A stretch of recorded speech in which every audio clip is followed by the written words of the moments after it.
I've been thinking about all the things you do. Hey fellow foodies, it's Faye from facefood.com. Today I'm going to show you how to make some garlic Parmesan potato wedges.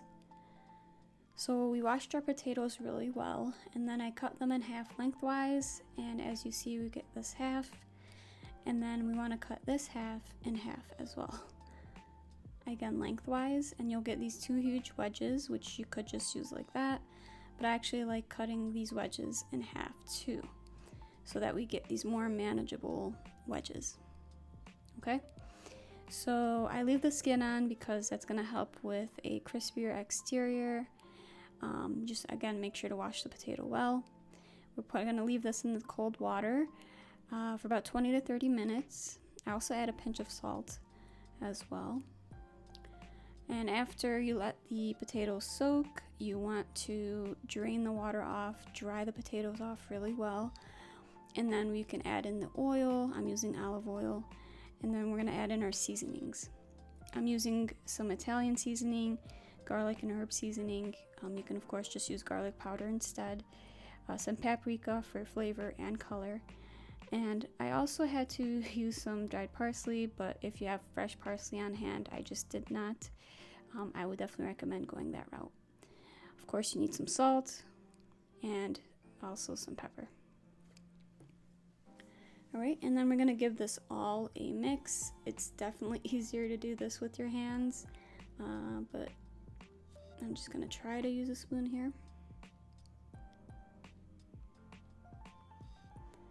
Alright, just toss this all very well so that every potato wedge is well coated with this mixture. And everything here really helps with the coloring and crisping them up. The oil is going to help with that, and of course the flavor. Everything goes well with the potatoes in terms of what we added.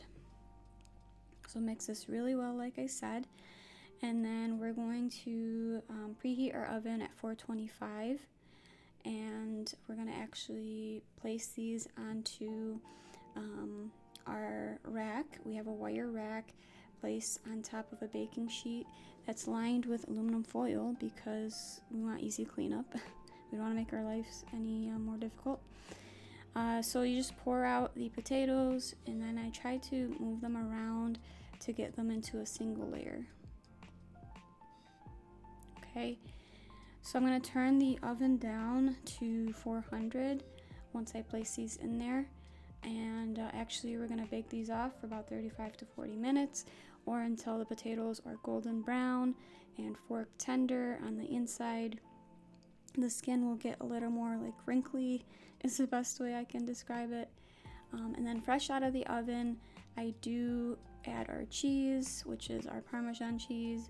I use the block that I can just grate over the top, but you can also purchase some pre-grated cheese and use that instead.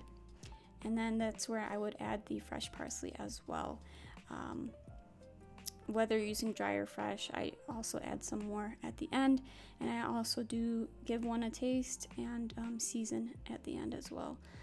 Usually it does need more seasoning, but I recommend tasting it before adding more salt and pepper.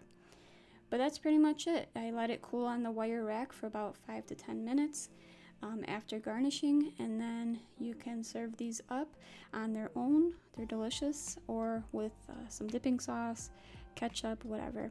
You can see the outside is crispy, the inside is fluffy, and that's how we like it. For the full recipe, go to facefood.com, comment on the video if you have any comments or questions, and like this video if you do like it. I do appreciate it, and subscribe to this channel for more great videos on the way. Until next time guys, have a wonderful day. I've been reading you to figure what you're down for. I wanna figure out to make it come around. But we should quit the game and settle things right here, right now. I've been thinking about it. I've been thinking about all the things you do. I wanna take you from every